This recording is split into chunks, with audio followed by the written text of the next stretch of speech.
Udaipur Khilpara CNG স্টেশনে সকাল থেকে বিদ্যুৎ না থাকার ফলেই ব্যাপক যানজটের সৃষ্টি হয় সিএনজি স্টেশনে।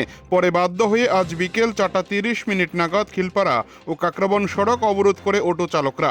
দীর্ঘ আধ ঘন্টা অবরোধের ফলে রাস্তার দুই প্রান্তে বহু ছোট বড় গাড়ি এবং দূরপাল্লার লরিগুলি দাঁড়িয়ে পড়ে। ফলে তৈরি হয় ব্যাপক যানজট। রাস্তা অবরোধের ঘটনার খবর পেয়ে রাধাকিশোরপুর থানার বিশাল পুলিশ বাহিনী ঘটনাস্থলে ছুটে আসেন, কথা বলেন অবরোধকারীদের সাথে। পরে অবরোধকারীদের অভিযোগ শুনে বিদ্যুৎ দপ্তরে সমস্যাটির কথা জানানোর পর বিদ্যুৎ দপ্তরের কর্মীরা খিলপাড়া সিএনজি স্টেশনে এসে বিদ্যুতের ট্রান্সফরমার মেরামত করে। দীর্ঘ 1 ঘন্টার পর পুনরায় সিএনজি দেওয়ার কাজ শুরু হয়। অবরোধ মুক্ত হয় খিলপাড়া কাকরাবন সড়ক। উদয়পুর থেকে নিজস্ব প্রতিনিধির রিপোর্ট, টিভি 100 বাংলা।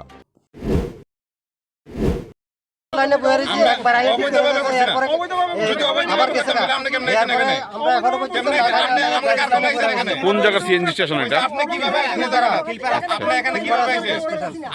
সড়ক অবরোধ করছেন কি এ কারণে? কতক্ষণ পর্যন্ত নাই বিদ্যুৎ?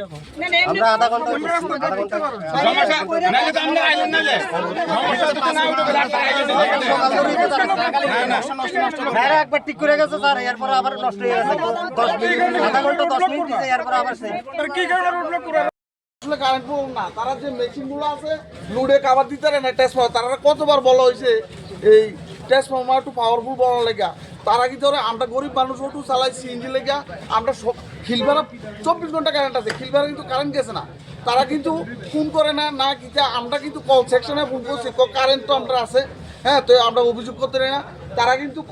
তারা কিন্তু তাল বাহানা করে কারেন্ট নাই। আমি বৃষ্টির আগে 2 ঘন্টা আগে দেখছি যে মূল্যায়ন অহনে মূল্যায়ন, কিন্তু দেখা যায় না 10 মিনিটের কাজ। তারারও কিছু গাফিলতি আছে। তারা এই বড় বড় লুট লইতে আছে, তারা কারেন্ট অফিসে সরকারের কাছে অভিযোগ করতে পারে যে আমরা টেস্ট হওয়া খাবারও না, কিন্তু কেন তারা এটা টেস্ট হওয়া না? আমরা যে আজকে আমরা এই গাড়ি চালিয়ে বাদ খাইতে পারি না।